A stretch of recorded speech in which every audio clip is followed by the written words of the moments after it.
You ask Tiger to solve. This deals with linear equations with one unknown. The final result is x equals 2. Let's solve it step by step.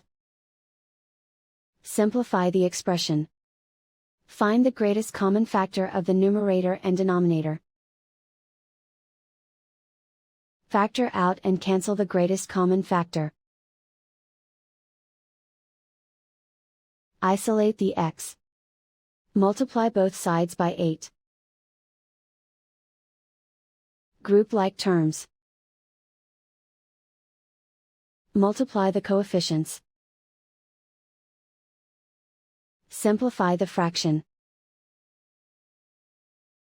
Multiply the fractions. Find the greatest common factor of the numerator and denominator. Factor out and cancel the greatest common factor. And so the final result is x equals 2.